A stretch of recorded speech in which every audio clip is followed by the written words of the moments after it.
इस तंत्र द्वारा शुद्ध रुधिर का परिसंचरण हृदय से धमनी द्वारा संपूर्ण शरीर को तथा अशुद्ध रक्त का परिसंचरण संपूर्ण शरीर से हृदय को स्राव द्वारा होता है।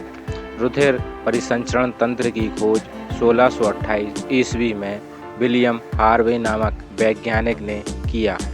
परिसंचरण तंत्र के दो प्रकार होते हैं, जिन्हें क्रमशः खुला और बंद परिसंचरण तंत्र कहा जाता है।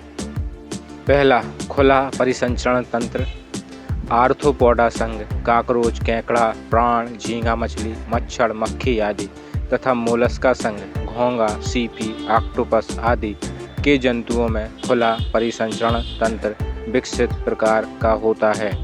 दूसरा बंद परिसंचरण तंत्र सभी विकसित जंतुओं में जैसे मछली, मेढक, सर्प, पक्षी, केंचुआ, एस्केरिस तथा स्तनधारी संघ मनुष्य में इस प्रकार का परिसंचरण तंत्र पाया जाता है।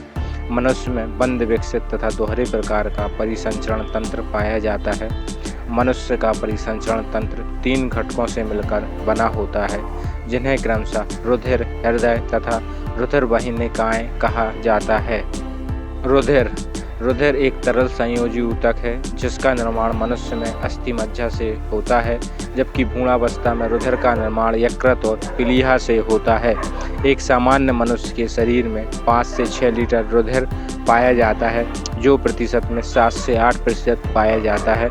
रुधिर का निर्माण 2 घटक से होता है, जिन्हें क्रमशः रुधिर प्लाज्मा और रुधिर कणिकाएं कहा जाता है।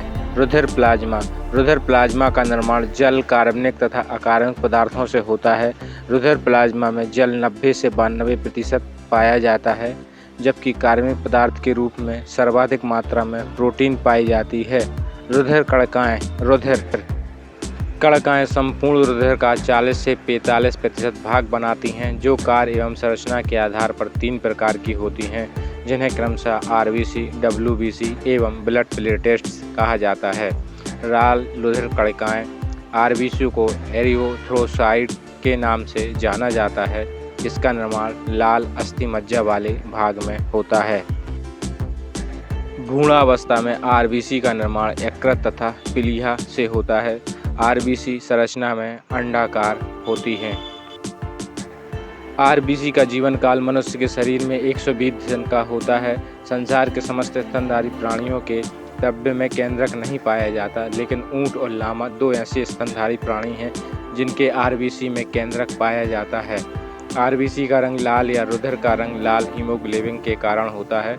हीमोग्लोबिन के केंद्र में आयरन धातु पाई जाती है। ऊंट एक ऐसा स्तनधारी प्राणी है जिसकी आरबीसी का आकार सबसे बड़ा होता है। हिरण की आरबीसी का आकार सबसे छोटा होता है।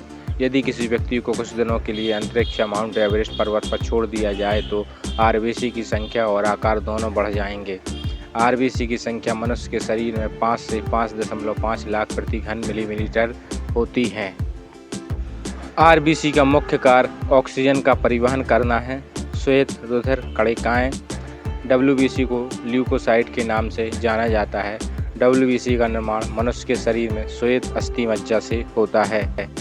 डब्ल्यूबीसी का जीवन काल मनुष्य के शरीर में लगभग 8 से 10 दिन का होता है।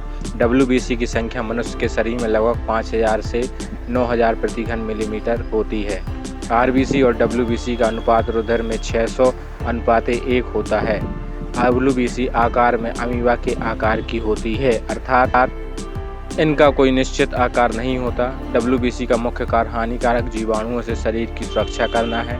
आकार में सबसे बड़ी डब्ल्यूबीसी मोनोसाइट्स होती है। लिम्फोसाइट्स प्रकार की डब्ल्यूबीसी आकार में सबसे छोटी होती है।